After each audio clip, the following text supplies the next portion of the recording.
Okay, good evening, my dear brothers and sisters. Good evening.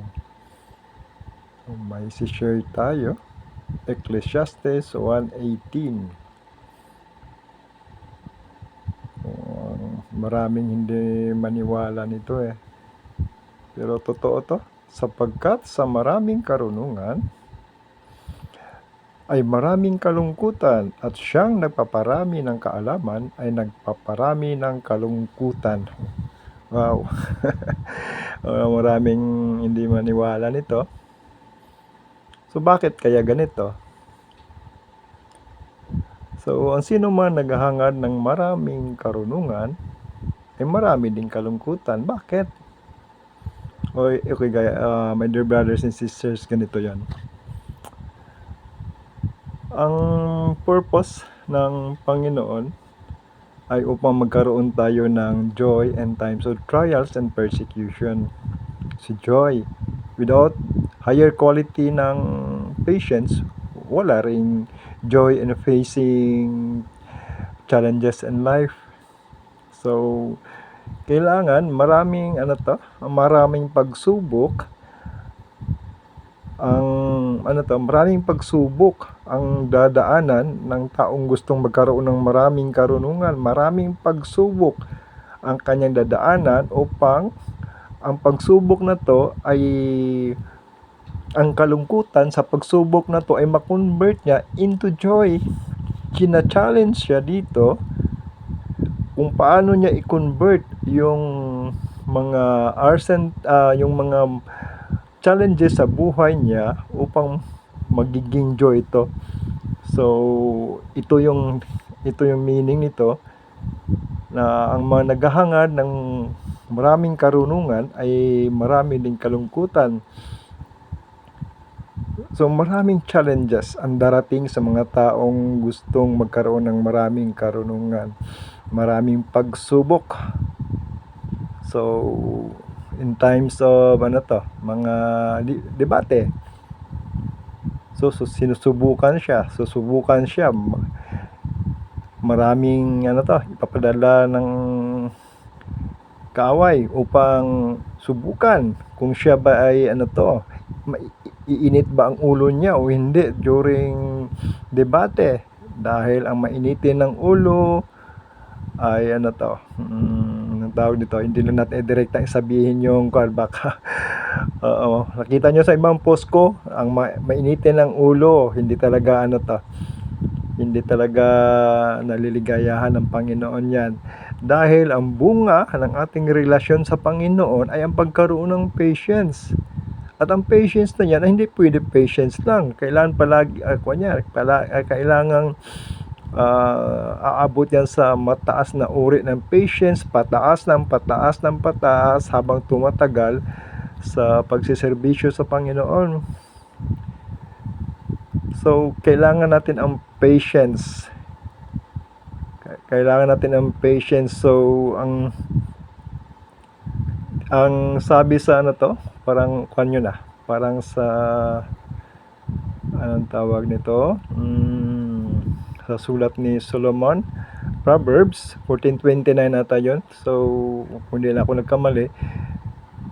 So, the beginning of wisdom ay yung may takot sa Panginoon.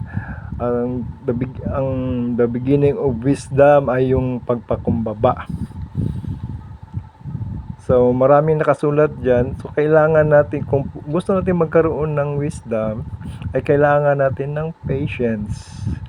The more tayo magkaroon ng patience, the more ding tataas yung ating understanding. The greater our patience, the greater ang ating pagpakumbaba. So, the greater man ang ating kaunawaan, yung ating understanding deeper about sa ating spirituality. So, ganun yun. Bakit nasabi to sa Ecclesiastes na ang naghahangad ng maraming karunungan ay marami ding kalungkutang haharapin. So, my dear brothers and sisters, kung gusto natin ng maraming karunungan, kailangan handa tayo. Handa tayo sa mga maraming pagsubok na darating sa buhay dahil kahit health natin ay diyan masusubukan kung gaano tayo katatag. Maraming paraan ang Panginoon upang masubukan tayo. Si Job nga, hindi lang yung kayamanan niya ang kinuha sa kanya, pati mga anak niya, pati kayamanan niya, pati mga hayop niya. So pati yung katawan niya.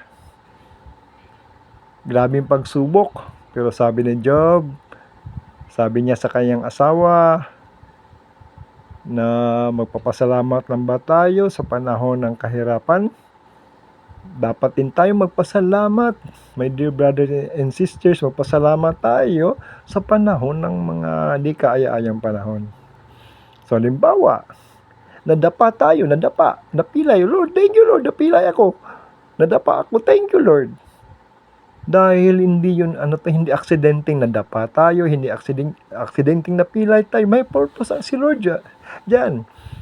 O kapag may nag-utang, hindi nagbayad, may purpose ang Panginoon dyan. Kung paano mo yan harapin positively, paano yan harapin with joy.